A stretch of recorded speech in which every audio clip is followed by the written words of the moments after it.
여러분, 오늘 우리가 은혜 받을 하나님의 말씀은 요한복음 12장 35절부터 되겠습니다. 네, 지난 시간에 이어서 예수님께서 스스로를 빛이라 말씀하시며 빛이 있을 동안에 너희들이 어두움에 빠지지 않도록 해라 라는 말씀이었죠. 자, 살펴보실까요? 35절. 아직 잠시 동안 빛이 너희 중에 있으니 빛이 있을 동안에 다녀 어두움에 붙잡히지 않게 하라. 어두움에 다니는 자는 그 가는 바를 알지 못하느니라. 너에게 아직 빛이 있을 동안에 빛을 믿으라. 그리하면 빛의 아들이 되리라. 자, 이 36절 말미에 보면 빛을 우리가 보는 게 아니고 어떻게 하라죠? 믿으라. 우리가 빛을 볼 수 있는 게 바로 믿는 겁니다. 오늘 여러분 12장을 다 마칠 터인데요. 무슨 말씀을 예수님께서 우리에게 하시려고 하는지 대강 짐작은 가시죠? 물론 예수님의 제자들을 비롯하여 예수님과 함께하는 많은 무리들은 이 예수님의 말씀을 이해하지 못합니다. 당신을 빛이라 하며 또 빛이 있을 동안에 어두움에 빠지지 않도록 하라고 하신 그 말씀이 무엇인지를. 그러나 예수님께서는 자신의 죽음이 가까워왔음을 알고 계시는 것이지요. 그래서 내가 아버지의 뜻대로 행하는 것이 영광이며 또한 그 일을 모두 마치는 것 또한 다시 영광스럽게 하시겠다는 그 하나님의 말씀을 기록하게 하신 것입니다. 그렇다면 오늘 이어서 말씀을 보시겠습니다. 예수께서 이 말씀을 하시고 저희를 떠나가셔서 숨으시니라. 이 표현이 좀 우리 마음에 들지 않죠? 예수님께서 숨으실 이유가 없는데 왜 요한은 이렇게 표현했을까요? 이것은 바로 주위의 사람들이 예수님의 말씀을 깨닫지 못한다라는 것, 그것을 기록하기 위해서 예수님께서 숨으셨다라는 표현을 하는 겁니다. 예수님께서 빛이신데 어떻게 숨으시겠습니까? 또한 빛은 어두움을 드러나게 하시는 그 속성이 있지 않겠습니까? 지난번에 말씀을 드린 것처럼 요한복음 1장 오늘 잠깐 보시고 가세요. 1장 1절부터 14절을 시간이 있으면 보겠다는데 그냥 잠깐만 제가 보겠습니다. 자, 보십시오. 1장 1절에 보면 태초에 말씀이 계시니라. 이 말씀이 하나님과 함께 계셨으니 이 말씀은 곧 하나님이라. 지난번에 요한복음을 처음 시작을 할 때도 이 말씀부터 우선 걸림이 되시는 분들이 있을 거라고 말씀드린 바 있죠. 말씀이 계셨고 그 말씀이 바로 하나님이라 이렇게 말을 하니 무슨 말인지 알아들을 수가 없는 것이죠. 그러나 2절 이하에 설명을 하시고 그가 태초에 하나님과 함께 계셨고 만물이 그로 말미암아 지은 바 되었으니 지은 것이 하나도 그가 없이는 된 것이 없느니라 라고 말씀하시면서 4절에 이어가면 그 안에 생명이 있으니 이 생명은 사람들의 빛이라. 여기서 사람들이 무슨 사람일까요? 이 온 세상에 있는 사람들을 얘기할까요? 그렇지 않습니다. 빛을 받아들일 수 있는 어둠 안에 있는 존재, 그를 사람이라고 말하는 것입니다. 자, 이하 5절에 보시면 빛의 어두움에 비치되 어둠이 깨닫지 못하더라. 그렇습니다. 하나님의 뜻은 온 세상에 편만하게 은혜로 우리에게 주셨으나 그것을 보고 듣고 깨닫는 이는 극히 소수라는 것을 말씀하고 있는 것입니다. 그래서 어둠이 깨닫지 못하고 또 구절에 보시면 참빛 곧 세상에서 와서 이 세상에 와서 즉 하늘로부터 세상에 와서 각 사람에게 비치는 빛이 있었나니 그가 세상에 계셨으며 세상은 그로 말미암아 지은 바가 되었을 때 세상이 그를 어떻게 했어요? 알지 못하였고 자기 땅에 오면 자기 백성이 영접치 아니하고 영접하는 자 곧 그 이름을 믿는 자들에게는 하나님의 자녀가 되는 권세를 주셨으니 이는 혈통으로나 육정으로나 사람의 뜻으로 나지 아니하고 오직 하나님께로서 난 자이니라. 그렇습니다. 우리가 예수님을 알기 위해서 신앙생활을 한다고는 하지만 혈종으로나 육종으로 나지 않고 오직 하나님으로부터 온 자만이 하나님의 뜻을 받아들일 수 있다는 것입니다. 우리는 이 말씀이 우리 안에 깊이 새겨져야 돼요. 그래야 자기의 정체성을 찾으려는 마음이 생기지 않겠습니까? 여러분은 어떠십니까? 그래서 14절에 보면요. 말씀이 육신이 되어 우리 가운데 거하심에 우리가 그 영광을 보니 아버지의 독생자의 영광이요 은혜와 진리가 충만하더라. 어떻습니까? 지난주의 말씀과 어떻대요? 비슷하죠? 그렇습니다.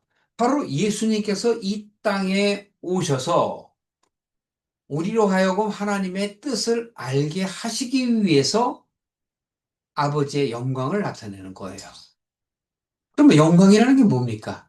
우리가 이야기하는, 이 세상에서 이야기하는 어떤 명예나 어떤 지위를 이야기하는 것이 아니고 하나님이 빛이시고 거룩이시고 영광이시라는 거예요.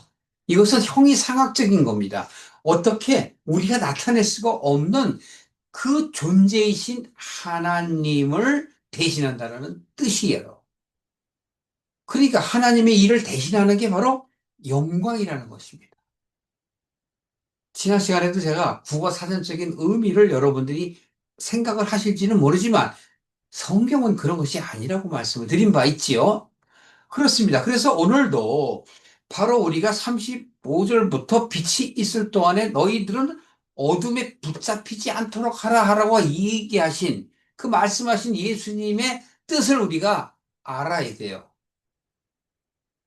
아직까지는 우리가 이해하지 못했다 하더라도 오늘 이후에 예수님께서 말씀하시는 것들을 잘 받아들여서 자신을 돌아보는 그러한 시간이 되시기를 예수 그리스도 이름으로 축원합니다. 그렇다면 자 보실까요? 예수님께서 이렇게 떠나가 숨으셨다라는 그 표현은 우리가 준비되지 못함을 요한이 기록하기 위해서 써놓은 글이고 그 이후에 37절의 말씀을 보면 이렇게 많은 표적을 저희 앞에서 행하셨으나 저들이 어때요? 믿지 아니하더라. 여기서부터 뭔 얘기라는 거예요? 믿음에 관한 얘기를 하는 거예요. 믿음이 뭘까요? 여러분, 믿습니다. 믿습니다. 아멘, 아멘. 하지만 그 믿음이 뭐죠? 무엇을 보고 믿죠? 오늘 거기에 대해서 분명한 해답을 받아가시길 바랍니다. 자, 저들 보고 믿지 아니하다고 요한이 말하면서 왜? 이는 자, 설명합니다. 선지자의 이사야의 말씀을 이루려 함이라. 가로되 주여 우리가 들은 바를 누가 믿었으며 주의 팔이 네게 나타났나이까 하였더라. 과거형이죠. 왜? 이사야 선지자가 700여 년 전에 이미 우리에게 이렇게 성경을 통하여 기록했다. 그런데 모르고 있지 않느냐? 이런 이야기를 하는 것입니다. 왜 너희들은 성전에 나가느냐? 세례 요한은 그렇죠. 너희들이 광야에 왜 나가느냐? 무엇을 보려 하느냐? 갈대를 보려 하느냐? 아니지 않습니까? 우리가 왜 교회를 가느냐? 교회 가는 이유가 뭡니까? 믿습니다, 믿습니다 하지만 뭘 믿습니까? 믿음이라는 건 단적으로 말하면 하나님의 뜻을 내가 인식하고 인지하고 그것을 이해하고 그 하나님의 뜻이 깨달아지는 것을 말하는 것입니다. 깨달아져야 믿음이 생기는 것이지 그냥 나는 믿어지는데 라고 말하는 것이 조금 잘못된 것이 아닐까요? 어떻습니까, 여러분? 그래서 바로 오늘 우리는 그 믿음에 대해서 분명한 답을 얻어야 합니다. 이사야의 말씀, 이는 선지자다. 미리 우리들에게 알고 전했던 그 선지자 이사야는 우리들에게 뭐라고 그랬습니까? 주여 우리에게 들은 바를, 그러니까 하나님으로부터 자기가 들었다. 근데 여기서 이 들었다라는 표현이 아니라 깨달았다라는 거예요. 누가 믿었으며 주의 팔이 네게 나타났나이까? 모른다는 겁니다. 주의 팔이 나타났다는 건 뭐예요? 접촉할 수 있는 게 바로 팔이지 않습니까? 행함이 팔이죠. 눈은 보고, 귀는 듣고, 입은 말하고, 손은 뭘 하죠? 행하지 않습니까? 행동의 나타남을 손이라고 표현하는 거예요. 팔이라고 표현하는 겁니다. 팔이 네게 나타났느뇨? 모른다는 거예요. 하나님의 뜻을 전혀 깨닫지 못한다는 것을 말하면서 이렇게 얘기합니다. 저희가 능히 믿지 못하는 것은 이 까닭이니, 이사야가 다시 일렀을 때 재차 말하되 저희 눈을 멀게 하시고 저의 마음을 완고하게 하셨으니 이는 저희로 하여금 왜 마음을 완고하게 하셨는가? 왜 눈을 멀게 하셨는가? 그 이유죠. 저희로 하여금 눈으로 보고 마음으로 깨닫고 돌이켜 내게 고침을 받지 못하게 하려 함이라. 하나님께서 우리한테 무슨 억하신 적이 있어서 이렇게 역설적인 말로 말씀을 하시죠? 응? 아니, 눈으로 보고 마음으로 깨달아서 돌이켜야 되는 게 당연하다고 조금 전에 제가 말씀을 드렸음에도 불구하고 이렇게 지금 요한은 이사야를 통하여 역설적인 말을 하고 있습니다. 그래서 바로 이 내용은 우리가 멀리 갈 것도 없어요. 가깝게 우리가 공관복음 보겠습니다. 마태복음 13장 한번 보시겠어요? 13장 14절을 한번 보실까요? 13절부터 보시겠습니다. 내가 저희에게 비유로 말하기는 저희가 보아도 보지 못하고 들어도 듣지 못하고 깨닫지 못함이니라. 이유가 뭐냐면 봐도 보지 못하고 그러니까 눈과 귀가 뭐가 있다 할지라도 전혀 들을 생각을 안 한다는 거예요. 다시 말씀드려서 준비가 안 되어 있는 거예요. 왜? 어둠 안에 깊음 안에 있기 때문에.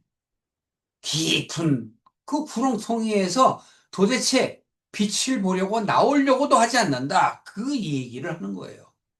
마태복음 13장은 씨 뿌리는 자의 비유를 이야기하는데 여기서 지금 이사야의 말씀을 그대로 인용을 해서 하는데 보시겠습니다. 13장 보시면 13절이죠. 제가 13장 13절을 그래서 저희는 보아도 보지 못하고 들어도 듣지 못하고 깨닫지 못해요. 14절 이사야의 예언이 저희에게 이루었으며 이사야가 미리 예언을 했다는 거예요. 너희가 듣기는 들어도 깨닫지 못할 것이고 보기는 보아도 알지 못하리라. 왜? 이 백성들의 마음이 완악하여서 여러분 이름을 넣으세요. 이 백성 대신에 고이철이 마음이 완악하여져서 그 귀는 듣기에 둔하고 눈은 감았으니 이는 눈으로 보고 귀로 듣고 마음으로 깨달아 돌이켜 내게 고침을 받을까 두려워함이니라 하였느니라. 당연히 돌이켜야 하는데 돌이킬 생각이 없다라는 거예요. 도리어 두려워한다라는 것이죠. 자, 이 이하의 말씀은 여러분들이 나중에 한 번 더 보시고 다시 우리가 요한복음 12장의 40절로 오시면 저희 눈을 멀게 하고 저희의 마음을 완곡해 하셨다. 이것이 바로 어디서 나오냐? 이사야서에서 얘기했다고 우리 그랬죠? 그러면 이사야서를 우리가 봐야 되지 않겠습니까? 그렇다면 우리가 이사야서 한번 보십시다. 이사야서 조금 전에 말씀한 것처럼 53절을 한번 보시겠어요? 이사야서 53장 보시겠습니다. 53장 1절에 보시면 우리가 전한 것을 누가 믿었느냐? 여호와의 팔이 네게 나타났느냐? 이게 지금 요한복음 12장에서 38절에 얘기하잖아요. 이사야 말씀에 가로되라고 그랬잖아요. 이사야가 말하기를 주여 우리에게 들은 바를 누가 믿었사오며 주의 팔이 네게 나타났나이까 하는 것이 지금 이사야 53장 1절을 얘기하는 거란 말이에요.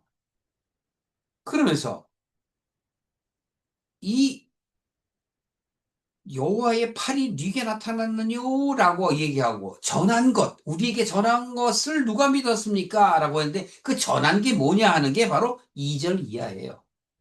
간단하게 제가 읽어드리겠습니다. 그는 즉 예수님을 얘기하고 여기에서는 메시아라는 표현이 적당합니다. 메시아는 주 앞에서 자라나기를 연한 순 같고 누구 앞에서? 주 안에서, 즉 하나님 앞에서 마른 땅에서 나온 줄기 같아서 고운 모양도 없고 풍채도 없은즉 우리의 보기에 흠모할 만한 아름다운 것이 없도다. 외모를 얘기하는 거예요. 세상적인 거를 전혀 안 갖고 있다는 거예요.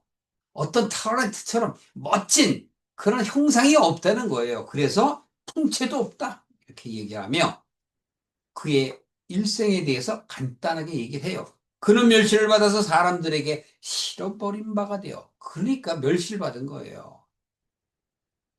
간고를 많이 겪었으며 고통이죠. 고통을 많이 겪었으며 질고 이것은 뭐라고 그래야 돼요? 질병, 원죄 뭐 이런 뜻을 얘기하는 거예요. 질고를 아는지라 많은 사람들에게 얼굴을 가리우고 보지 않음을 받은 자 같아서 멸시를 당하였고 우리도 그를 귀히 여기지 아니하였도다. 그러면서 4절 이하 쭉 예수님이 어떻게 당하실 것을 기록을 해요. 좀 더 보셔야 되겠죠? 네, 여러분이 또 일일이 또 찾아서 본다면 시간이 걸리니까 제가 말씀드리겠습니다. 4절 이하에 보세요. 그는 실로 우리의 질고를 지고 누구의 질로? 우리들의 질고 그걸 지고 우리의 슬픔을 당하셨거늘 우리가 생각하기를 그는 징벌을 받아서 하나님에게 맞으며 고난을 당한다. 네. 요게 신앙을 갖고 있는 그 당시에 이스라엘 사람들의 마음이라는 거예요. 근데 700여 년 전에 벌써 이거를 이사야가 알잖아요. 그래서 선지자라는 거예요. 그가 찔림은 우리의 허물을 인하며 이 메시아가 어떻게 당할 것을 예언합니다. 또 그가 상함은 우리의 죄악을 인하며 그렇습니다. 그래서 예수님께서 우리의 속죄 제물이 되시는 거예요. 그가 징계를 받음으로 우리가 평화를 누리고 그가 채찍에 맞음으로 우리가 나음을 입었도다. 여러분들이 남을 위해서 이런 마음이 생겨요? 그렇기 때문에 우리는 이기적인 거예요. 우리가 겉으로는 이타적인 일을 해야 훌륭한 사람이라고 말은 하지만 내 속에는 어때요? 속에는 전혀 그렇지 못하다고 해요. 그래서 6절에 그렇게 얘기하는 거예요. 우리가 다 양 같아서 각기 제 길로 갔거늘. 각기 제 길은 뭐예요? 자기의 소견대로 살아가는 인생을 얘기하는 겁니다. 여호와께서 우리 무리의 죄악을 그에게 담당시키셨도다. 그러면서 그가 곤욕을 당하고 신문을 당하고 이야 어려운 그 예수님의 마지막 고통. 그럼 여러분이 좀 더 읽어보세요. 딱 53장 해놨다가 그렇다면 또 이사야가 다시 말하기를 그랬죠? 그러면 다시 말하는 게 바로 뭐예요? 그러면 이사야서를 좀 더 보세요. 왜 이사야가 무슨 얘기를 했길래 그럴까요? 이사야서 자, 이사야서 앞에 한번 보시겠습니다. 6장이에요. 이사야서 6장을 한번 보시면 6장 9절 한번 보세요. 이사야서 6장 9절 보시면 여호와께서 가라사대 자, 이사야에게 말하는 거예요. 가서 백성들에게 말하기를 너희는 듣기는 들어도 깨닫지 못할 것이요 보기는 보아도 알지 못하리라. 이 단정하는 즉 예수님께서 그 백성들의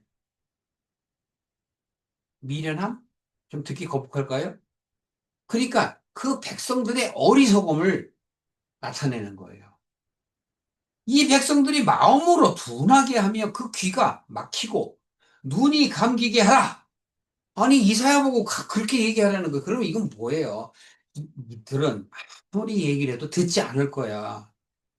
그거를 하나님께서는 좀 들으라. 그렇게 하지 마라라고 얘기하는 거예요. 말을 고지고대로 하면 안 되죠? 제가 여러 번 말씀드렸습니다만, 부모님이 자식들이 말을 안 들으면 막 야단을 치거나, 야, 너 그렇게 말을 안 듣고 그러려면 네 마음대로 하려면 나가! 그러면 진짜 나가라는 얘기예요? 아니면 부모님의 말을 제대로 들으라는 얘기입니까? 그런데 자식이 뛰쳐나가면 어떻게 돼요? 가출해버리면. 그 마음이 얼마나 속이 상하겠어요. 못 알아들으니까. 그렇게 생각하면 쉬운 거예요. 듣기는 들어도 듣지 못하고, 보기는 보아도 보지 못하는 거예요. 얼마나 답답한 그 마음을 하나님께서 이사를 통해서 이렇게 하라라고 하시겠어요. 그래서 이 백성을 마음에 둔하게 하라. 귀가 막히게 해라. 감기게 해라. 눈이. 그랬더니 이제 11절에 이사야가 하나님한테 이렇게 합니다. 주여, 어느 때까지 합니까? 그랬더니 하나님이 뭐라 그러세요? 이상하게 말을 하세요. 성읍들이 황폐하여 거민이 없고, 가옥들에 사람이 없고, 이 토지가 전폐되고, 또 여호와께서 멀리 옮겨져서 이 땅 가운데 패한 곳이 많을 때까지다. 무슨 말씀이세요?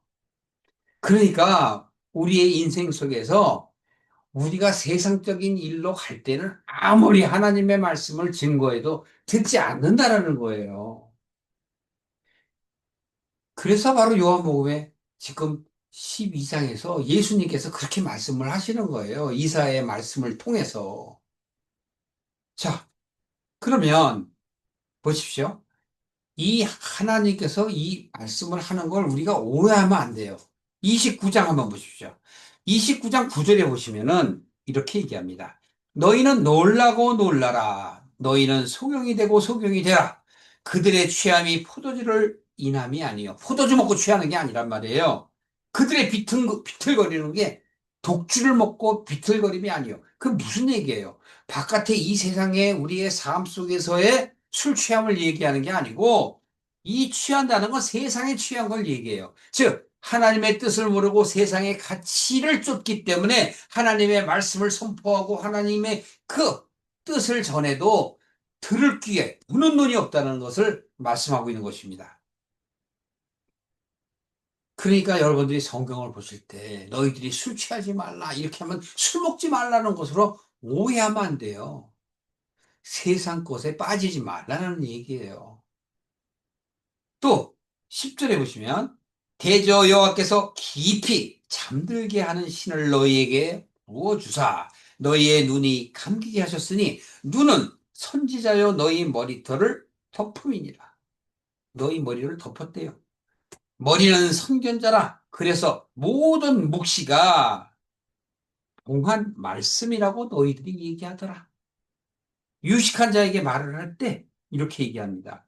읽으라 그러면 봉해져 있기 때문에 내가 못 읽겠습니다. 그렇게 얘기하고 또 12절에요. 무식한 자에게 읽어라. 그러면 이는 뭐라고 그래요?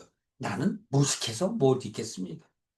결국은 뭐예요? 다 핑계예요, 핑계. 왜 그래요?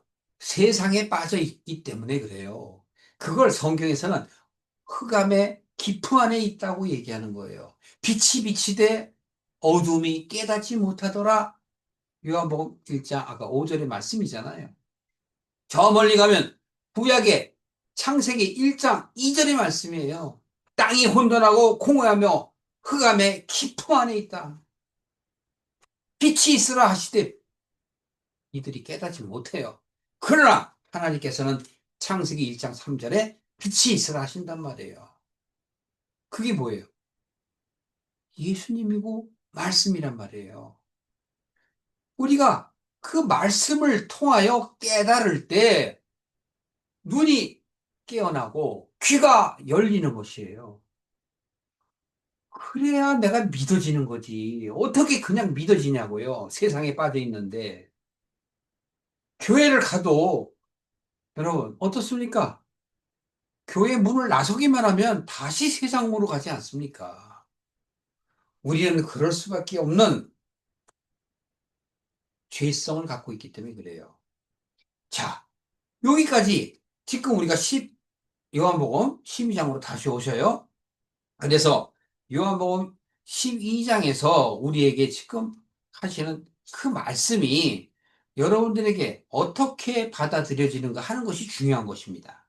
그렇다면 41절 보세요. 12장 41절에 이사야가 이렇게 말하는 것은 주의 영광을 보고 주를 가리켜 말한 것이다. 여기서 주의 영광이 뭐예요? 바로 하나님께서 당시에 이사야에게 말했지만 이것은 미래에 예수님이 이 땅에 오셨을 때에 바로 하나님을 경외한다는 사람들이 예수님의 말을 못 받아들인다는 거예요. 또다시 묻습니다. 왜요? 왜? 세상에 빠져 있기 때문에. 자기 소견에 빠져 있기 때문에 예수님을 보아도 보지 못하고 그 말씀을 들어도 듣지 못하는 것입니다.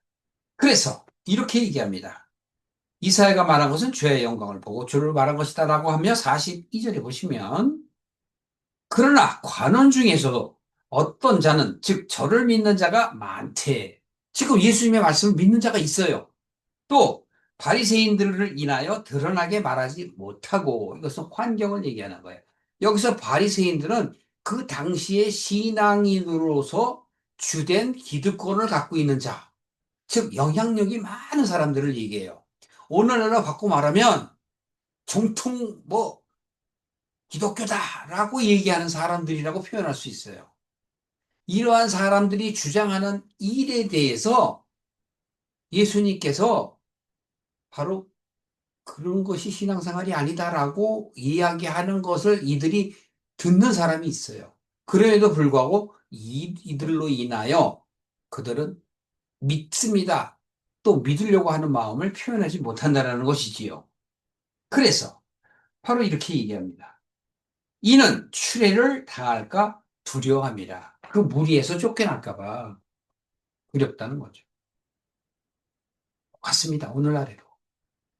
오늘날에도 죄송한 얘기지만 교회가 어떤 커뮤니티, 단체나 어떤 조직으로 바뀌어 버렸어요. 교회는 뭐 하는 곳이에요? 하나님의 말씀을 가르치는 곳이잖아요. 하나님의 뜻을 밝히 가르치는 곳이란 말이에요. 그런데 가르치는 자가 깨어나지 못하면, 눈이 감겨 있고 귀가 막혀 있으면 어떻게 가르칩니까? 예수님이 이 땅에 오셨을 때나 2000년이 지난 오늘날에도 똑같습니다. 그러면 2000년이 더 지나면 될까요? 아니요. 똑같을 겁니다. 깨닫는 자만이 구원을 받는 거예요. 44절. 저희는 사람의 영광을 하나님의 영광보다 더 사랑하였더라. 그러죠?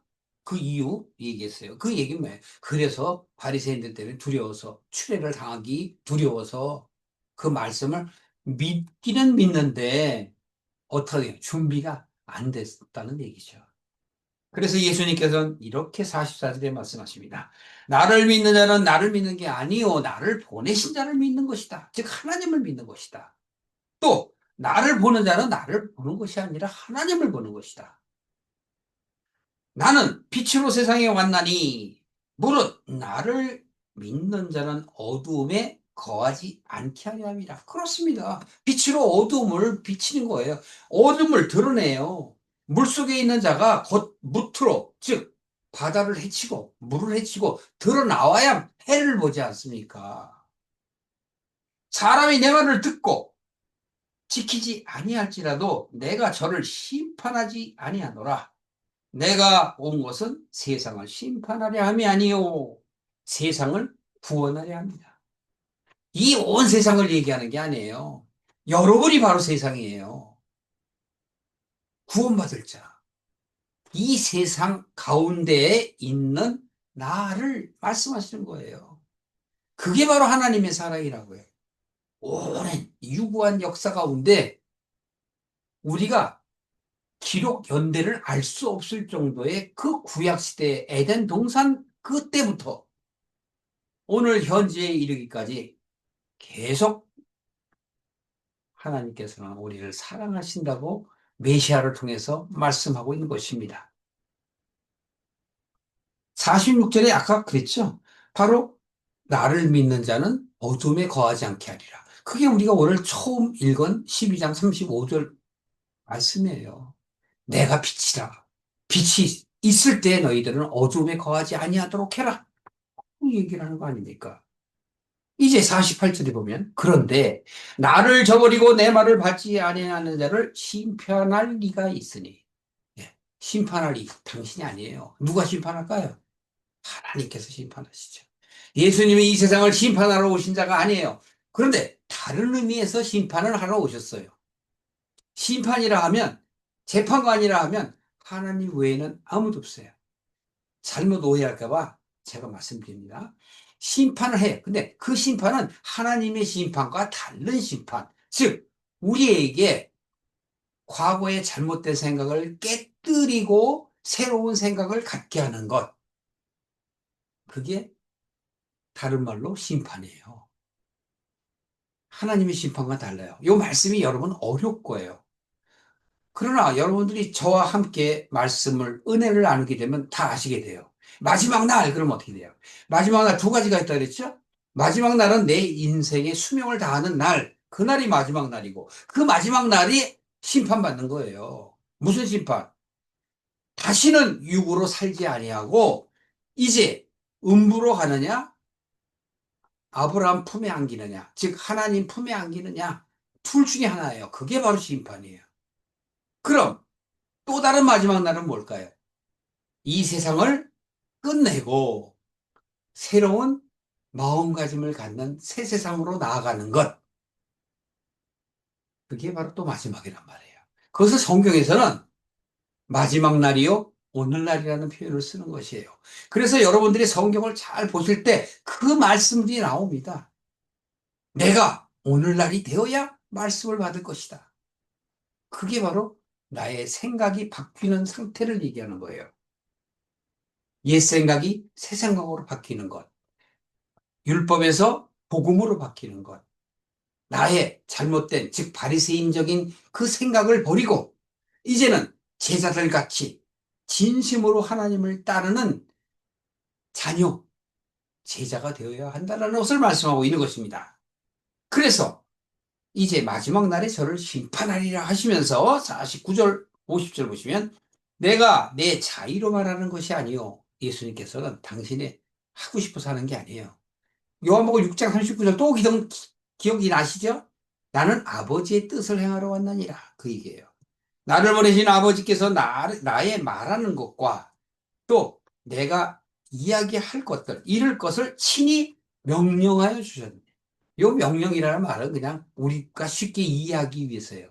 그러니까 하나님께서 예수님에게 일을 주셨다.